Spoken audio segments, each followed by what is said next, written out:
This is DRF Race of the Day. Hi, everybody. Dan Illman, Mike Beer, the DRF Race of the Day for Friday, February the 5th. Race number 7 at Santa Anita. Let's throw up the field for the $75,000 Baffle Stakes. We're going 6.5 furlongs on the turf for 3-year-olds. You can download free formulator past performances for this race on the Race of the Day event page at drf.com.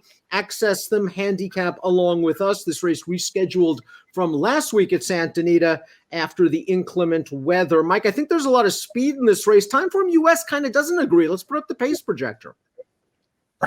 Yeah, I mean, well, they don't have the red bar listed up there to predict the fast pace, but they do have, several horses right up there close, suggesting things could get pretty competitive up there. And I wouldn't be surprised if that was the case. They're breaking out of the chute here. They got a long run up the backstretch. I think there's going to be some pace.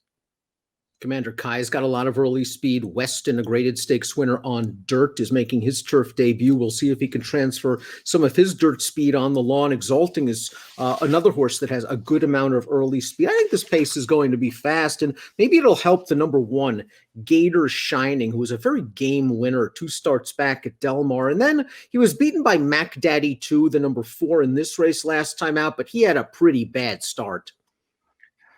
Yeah, I mean, it feels like, when you go back and watch the replay there, he was a pretty unlucky loser in that race. Just got bounced around between horses at the start, bumped again after that. He wound up last. You see him there on the outside. Mac Daddy 2 is on the lead here. This horse is going to make a game run at the end of this race. He's going to get there at the end, Dan, and then he's not going to get the photo. I thought he ran really well in here. Yeah, he ran really well. He didn't break. And again, he had to go against a horse that got a jump on. And Mac Daddy 2, I thought, ran pretty well. Also, we'll talk about him in a bit. But I want to get to Earl's Rock, because I think this horse has a lot of potential for Phil D'Amato. He made his North American debut in a maiden special weight on January the 9th. We're going to watch that race. He worked out a very nice ground-saving trip early. He gets to the outside, but just watch the way he finishes this off. I mean, he motors past these 2 horses in front of him. Yeah, he just runs this field right over inside the last 1/8 of a mile. He got a perfect trip in here, Dan. He sat in behind a relatively modest pace. But there's no denying that he ran really well in here. It was certainly a really nice North American debut. They have him the favorite on the morning line. I can't argue. That race was at a mile. He's going to have to cut back to 6.5. The pace should be faster this time around. He might be outrun early, but he should be kicking in the stretch. Weston, as I mentioned, graded stakes winner on the dirt. This is going to be the turf debut. I think he has enough turf pedigree. His sire hit it a bomb when the Breeders' Cup Juvenile Turf. He's 1 for 9 with his first-time turf runners, and the Dams fold at least 2 turf winners, so I think Weston should handle it. His last 2 starts on dirt indicate he needs something changed. I mean, I'm not surprised they're switching surfaces. I guess he has enough pedigree to handle this surface switch. It'll be a price in here, so I won't knock him. He's not very good on dirt. He's a graded stakes winner, but that's a very, very weak running to the best pal that he won. Not a strong race at all. And he's just really slow at this point. Mac Daddy 2, we saw hold off Gator Shining to win last time out, and he was 3 wide early, up close to that pace. He did get the jump on him. He made the lead a little bit less than 3 furlongs to go, and I thought he was pretty game holding off Gator Shining. He seems to be in good form, and I like his tactical speed. He's versatile enough where I think he can sit a good trip in the second flight. Yeah, I don't disagree with any of that stuff. His turf form is fine overall. I mean, he's run basically well in all of those races. Even when Gator Shining beat him back at Del Mar in November, this horse ran fine in that race. He could get a good trip in here, and he might be a better price than a lot of the other major contenders. Sword Zorro, the number 5, makes his North American debut, and he attracts Joel Rosario in his first start for trainer John Sadler. I think early in his campaign, he took on some solid horses, and I think he just found the right field.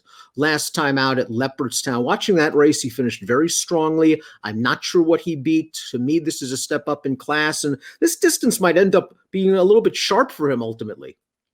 Yeah, I wonder if, going shorter at this point is what he really wants to do, but we'll see what happens. That was heavy ground last time that he caught. He's going to obviously catch firmer here. We'll see how he handles it. I wasn't in love with this horse. Commander Kai, the number 6, really hasn't run a bad one just yet. He's going to be making his third start of the form cycle for Richard Baltus. Let's watch the Eddie Logan Stakes. Last time out, going a mile. John Velasquez put this horse on a mission early. They went fast. 3/4 of a mile in 9 and 2. Commander Kai takes him down to the 16th pole, and he's going to be run over by a promising horse in Cathkin Creek. It was a good effort for Commander Kai. He's gotten tired in his last 2 routes. Why not turn him back? He's been effective sprinting in the past. So, yeah, the cutback could really work for him. I did think he ran well in that race that we just watched. And his race prior to that, the first time they won a mile with him, I didn't love that effort, but he ran a lot better last time.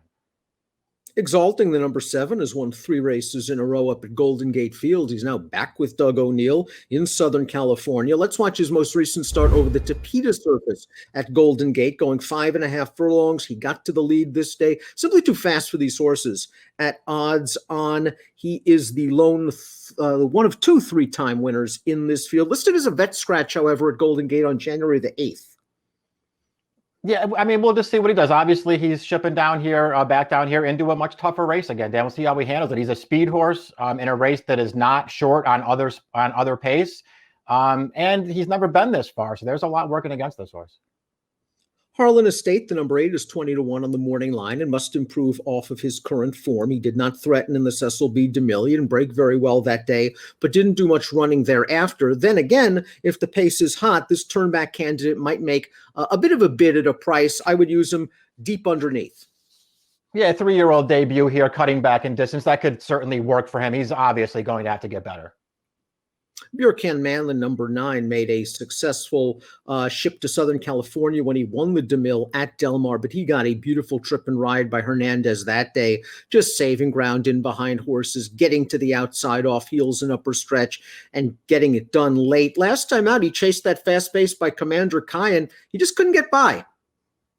I thought he ran well when he won that grade 3 and a bit of an upset 2 starts back. Last time he didn't run as well. He certainly didn't run as well as Commander Kai did. He chased that horse on a legit pace, never really was able to reach him to challenge, and was no threat through the stretch.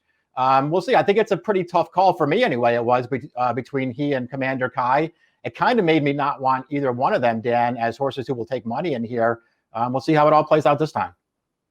Let's take a look at our top picks for the Friday race of the day. I respect Earl's Rock a lot. You do as well. We both have him second. We're both going with horses coming out of that optional claimer at Santa Anita on January the 8th. You're going with the runner-up Gator Shining. I'm going up with Mac Daddy 2. They're both 8-1 on the line. Yeah, I like that this horse is very lightly raced. I feel like he could still get a lot better with some racing, and I feel like he fits this race really well as far as the pace is concerned. It feels like he should have something to run at in the stretch, and he's shown all 3 times so far that he finishes. 1-2-6-9 for Mike, 4-2-6-9 for me. It's the $75,000 Baffle, your Friday race of the day at the Great Race Place, as an approximate post of 3:45 Pacific. Good luck.